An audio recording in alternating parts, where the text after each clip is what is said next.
सिर्फ एक। और अभी बहुत सारे मामले खुलेंगे कि चेक देने की एवज में कितना पैसा लिया गया दलालों के द्वारा।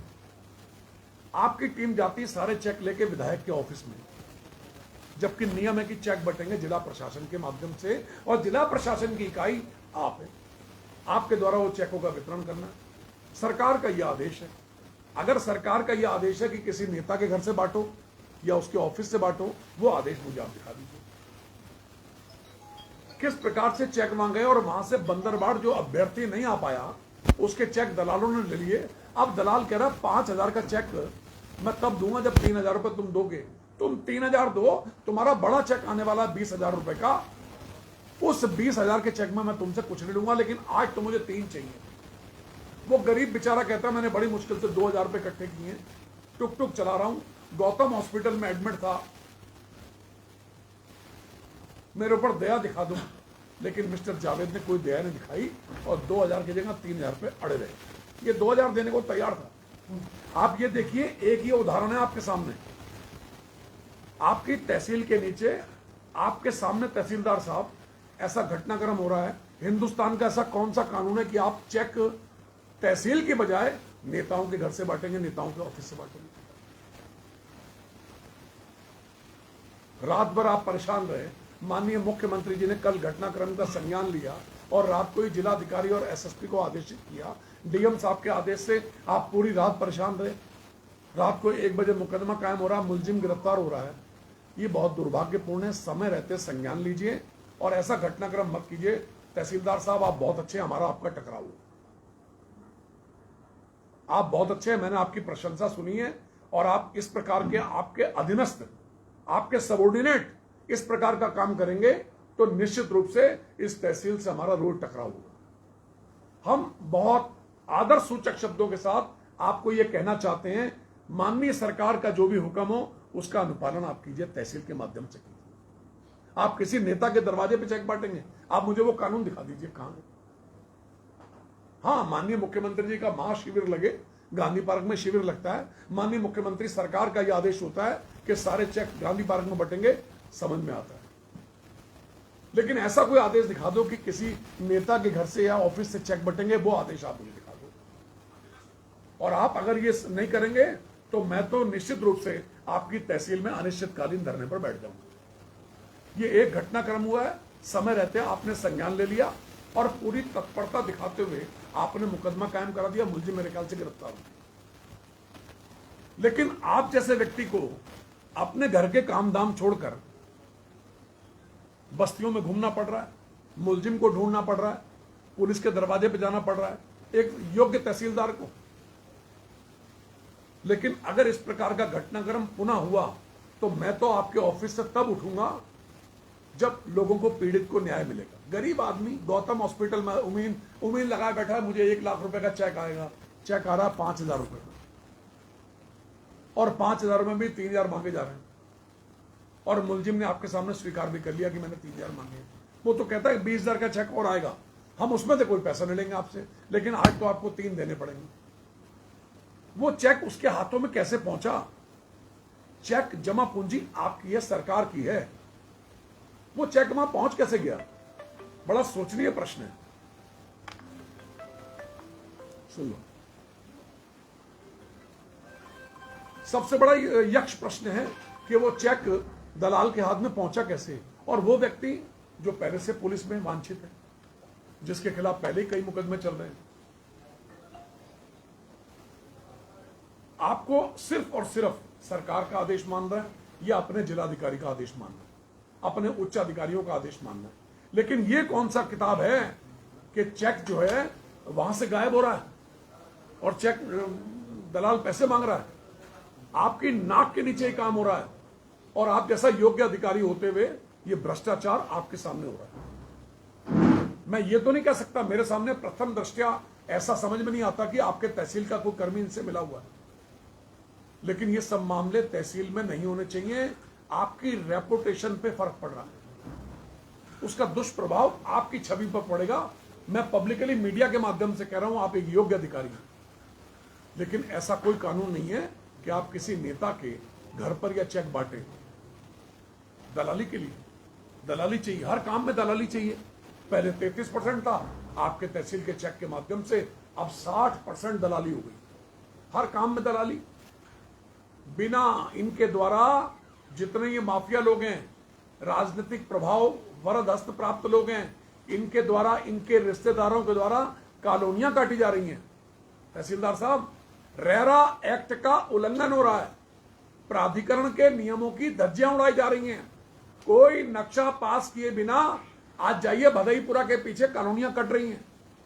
आज भदईपुरा के पीछे कॉलोनी कट रही है इनके सगे रिश्तेदारों के द्वारा। और उसके अलावा सुआ नगला करतारपुर रोड पे 17 एवेन्यू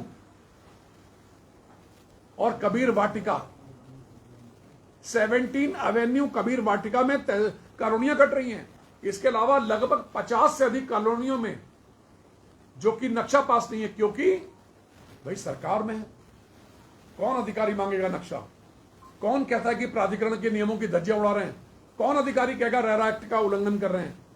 वो जो बेचारा ईमानदार आदमी जो रेरा एक्ट का पालन कर रहा है, विकास प्राधिकरण के नियमों का पालन कर रहा है, आपके आदेश को मान रहा है और सब नक्शा पास करा के कानूनी काट रहा है। इनके लिए कोई नक्शा नहीं, कोई रेरा नहीं और कोई विकास प्राधिकरण नहीं। आप प्रशासनिक इकाई हैं। हम जिलाधिकारी महोदय के पास भी जाएंगे, एक सच्चा ईमानदार आदमी है जिलाधिकारी, वो भी आपको आदेशित करेंगे, क्योंकि पहले चरण की इकाई आप हैं, मौके पर आपको भेजा जाएगा। इसलिए हम सीधा आपके पास आ गए हैं कि आपकी तहसील में जो कुछ भी हो रहा है इस पर आप निगाह रखिए, जो भ्रष्टाचार हो रहा है। और अगर आप आज हमको ये नहीं कहेंगे कि सिर्फ चेक तहसील से ही नहीं बटेंगे, सिर्फ तहसील में ही बटेंगे, तो ठीक है, नहीं तो मैं आपके ऑफिस में यहां पर धरने में बैठा हूं और आपसे हाथ जोड़ के निवेदन कर रहा हूं कि जो भी चेक तहसील में आए, सरकार की चेक, वो आपकी निगाह में यहां बटे। जिस आदमी को चेक बांटने की लालसा है वो यहां पर आए, अपनी सरकार से आदेश कराए और चेक यहां बांटे। ठीक है, मुझे अगर आप इस प्रकार का कुछ कहते हैं तब तो ठीक है, नहीं तो मैं आपके ऑफिस में आज यहां पर मैं कोई सरकारी काम कर रहा था, मैं बिल्कुल नीचे बैठा हूं। बात करिए, मुझे ये सवाल चाहिए कि कोई भी देख सकते हैं यहाँ पर तहसीलदार के कार्यालय में जो है राजकुमार ठुकराल धरने पर बैठ गए हैं। उन्होंने कहा है कि अगर चेक यहाँ से बटेंगे तो मैं उठूंगा, नहीं बटेंगे अगर दलाली चलेगी तो मैं ऐसे ही धरने पर बैठूंगा। और कई बार ऐसा होता है जो जरूरतमंद है, जिसको आवश्यकता होती है, उसको तहसीलों सीधे तहसील में आ जाता है, तो हम लोग चेक दे देते हैं। नहीं, आप तो ये कहिए जो सरकार के आर्थिक सहायता के चेक हैं वो आपकी निगरानी में तहसील से बटेंगे, हमारी निगरानी में रहेंगे। भविष्य में तहसील से बटेंगे। सरकार जनता के द्वारा हम लोग लगाते हैं, वहाँ पर अगर लाभार्थी आ जाए वहाँ पर हम दे देंगे। ठीक है, गांधी पार्क में अगर जनता दरबार लगता है, माननीय मुख्यमंत्री के अलावा रोस्टर के अनुसार माननीय मुख्यमंत्री श्री पुष्कर सिंह धामी जी, उनका अगर जनता दरबार लगता है, कई बार लगाते हैं, बहुउद्देशीय शिविर लगाते हैं और बहुत सारे शिविर गांधी पार्क में लगाए हैं आदरणीय मुख्यमंत्री, जो भी मुख्यमंत्री रहे हैं। तो अगर वहां ऐसा होता है और मुख्यमंत्री का आदेश है तो आप चेक वहां से बांटिए, हमें कोई दिक्कत नहीं है। लेकिन कोई नेता अपने ऑफिस पे, अपने घर से अगर चेक बंटवाएगा, हमें आपत्ति है। चेक सब जगह से बटे हैं, लेकिन कभी 60% कमीशन आज तक नहीं मांगी गई है। अब तक हमने इस विधानसभा में 33% कमीशन तो सुनी इनके चेलों के द्वारा, लेकिन 60% कमीशन, 60% कमीशन आज तक कभी सुनने को नहीं मिली। मेरा हाथ जोड़ के निवेदन है आदरणीय तहसीलदार साहब, मेरा आपसे एक ही वक्तव्य चाहिए, आप संज्ञान लीजिए और किसी भी रूप में आप ये कहिए कि सरकारी सहायता के सारे चेक तहसील के माध्यम से तहसील के माध्यम से बांटे जाते हैं। बिल्कुल तहसील के माध्यम से बांटे जाएंगे। नहीं, अब भविष्य में तहसील में बांटे जाएंगे। हाँ, कह दिए हैं हम। अब थोड़ा सा डाइस वगैरह ठीक हो गया, बस यही मैं आश्वासन चाहता हूँ।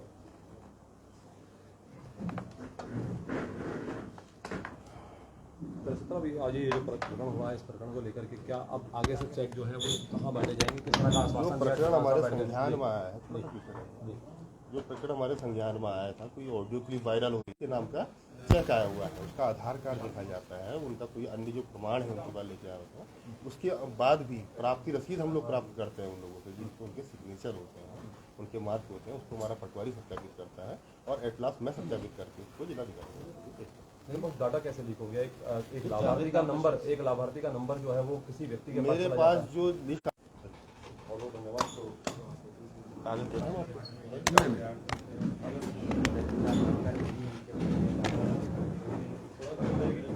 को लेकर जब यहाँ पर आए थे, क्या क्या कहना है? मैं बाहर चलता हूँ।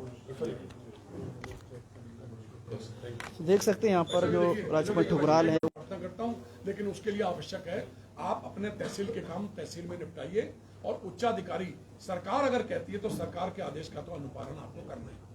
यही मेरा जो है उन्हीं के कार्यालय में जो है धरने पर बैठ गए और आश्वासन बिना लिए ही यहाँ पर देखा जा रहा था। तो हम बात कर लेते हैं ठुकराल जी से। और क्या कुछ जो है आश्वासन यहाँ पर फिलहाल आपको मिला है? और लिखित में, शायद लिखित में या फिर बयानबाजी से ये काम चलेगा। लोकतंत्र का चौथा स्तंभ मीडिया, और मीडिया में जो बात आती है, भगवान दास जी,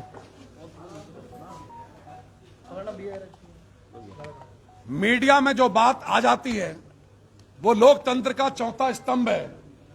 और आप सभी के सामने आदरणीय तहसीलदार साहब श्री दिनेश कोटोला जी ने आज ये स्वीकार किया है कि तहसील स्तर पर यह त्रुटि हुई है। किसी भी व्यक्ति को, जो लाभार्थी है, जो बेचारा 1 महीने से हॉस्पिटल में, गौतम हॉस्पिटल में भर्ती रहा, जिसका नाम भगवान दास है, उसकी पत्नी श्रीमती आशा, जिनके द्वारा माननीय मुख्यमंत्री श्री पुष्कर सिंह धामी जी के दरबार में गुहार लगाई, एप्लीकेशन लगाई, सारे बिल दिए, और बिल पर विचार करने के बाद उस महिला को उम्मीद थी कि मेरे पति का लाखों रुपए खर्च हो गया, मैं टुक टुक चला के परिवार पालन पोषण करता है, मात्र की उम्मीद थी। 5,000 रुपए का चेक जिला अधिकारी महोदय को आता है, और जितने भी मुख्यमंत्री विवेकाधीन कोष के चेक हैं वो तहसील के माध्यम से बढ़ते हैं। और आज तहसील जिसके माध्यम से चेक बांटे गए एक नेता के दरवाजे पर, और वहीं से जावेद नाम का व्यक्ति उस चेक को ले गया। कल जब भारी दबाव बनाया और माननीय मुख्यमंत्री श्री पुष्कर सिंह धामी जी ने इसका संज्ञान लिया, तो मुख्यमंत्री के संज्ञान लेने के उपरांत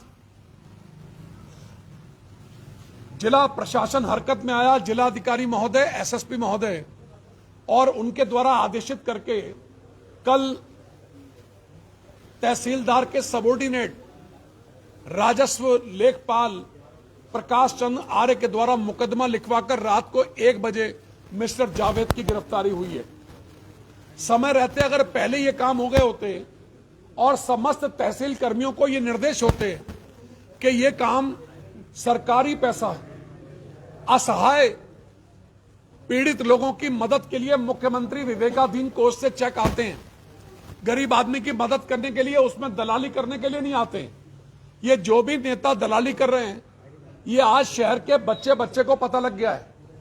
पहले 33% कमीशन मांगते थे, सिडकुल के सारे कामों में 33 पैसे का हिस्सा, और उसके बाद आज ये पहली बार इनके ही आदमी के द्वारा, जो इनका इलेक्ट्रीशियन है, इनके इलेक्ट्रीशियन मिस्टर जावेद के द्वारा आज 60% कमीशन मांगी जा रही है। वो ये भी कहता कि ये भी आपका 20,000 रुपए का चेक और आएगा, उसमें आपसे कोई पैसा नहीं लेंगे, लेकिन आज ये 3,000 रुपए चाहिए। ये गरीब व्यक्ति जिसके पैर लाचार, इसका पैर देखिए आप, ये बेचारा 1 महीना भर्ती रहा वहां गौतम हॉस्पिटल में। मेरे को जानकारी नहीं थी कि कौन आदमी ये है। 60,000 का मोबाइल भी चलाते हैं, कल विधायक मैं सब बताता हूं, सुनिए। मुझे नहीं मालूम था ये बेचारा भगवान दास कौन आदमी। इसके लिए मेरा एक कार्यकर्ता सुरजीत शर्मा आया मेरे पास। सुरजीत शर्मा ने कहा कि एक गरीब आदमी गौतम हॉस्पिटल में एडमिट है, उसकी छुट्टी होने वाली है। तो मैंने डॉक्टर गौतम साहब से विनम्रता पूर्वक आग्रह किया कि डॉक्टर साहब बहुत गरीब आदमी है। तो डॉक्टर साहब ने 10 या 15,000 रुपए, कितने कम किए? 10,000 रुपए मेरे निवेदन पर आदरणीय डॉक्टर गौतम साहब ने कम कर दिए। मुझे नहीं मालूम था कौन भगवान दास है, मैं तो इसका भला कर बैठा। रोज कईयों के लिए फोन करता हूं, सबका भला हो जाता है। नेकी कर कुएं में डाल, और अपने उस किए गए भले के बदले में अगर मैं कुछ मांगता हूं तो मेरे लिए गाय का मांस है, वो गाय का मांस। वो नीच अधर्मी पापियों का काम है जो हराम की कमाई करते हैं, लोगों को लूटते हैं। इस गरीब के पास मोबाइल दिखाइए, कहां आपका? मेरा मोबाइल कहां है? ये मोबाइल है, ये गरीब का मोबाइल है साहब। इस गरीब का नाम भगवान दास है। कल ये कहा गया कि 60,000 रुपए का मोबाइल है इनके पास, और भैया ये मेरा मोबाइल है, ये क्या है, कौन सा मुझे तो वन प्लस, ये वन प्लस है, और एक मोबाइल ये है। ये कहा गया कि 60 हजार रुपए के मोबाइल यूज कर रहे हैं। मैं समस्त सम्मानित पोर्टल और चैनल और समस्त मीडिया, प्रिंट मीडिया के माध्यम से ये रिक्वेस्ट करना चाहता हूं, 60 हजार का मोबाइल, उत्तराखंड राज्य का क्षेत्र है, सुआ नगला करतारपुर रोड पर, वहां पर बिल्कुल बॉर्डर पर रामपुर उत्तर प्रदेश और रुद्रपुर उत्तराखंड के बॉर्डर पर कॉलोनियां का उल्लंघन करने के बाद, विकास प्राधिकरण के नियमों की धज्जियां उड़ाने के बाद, और इसके अतिरिक्त नक्शा पास कराए बिना जो कॉलोनियां काटी हैं, आज लोग पैसा वापस लेने को तरस रहे हैं। बैठे वो भी सौगंध खाएं, हम भी खाते हैं, आए बैठे ना।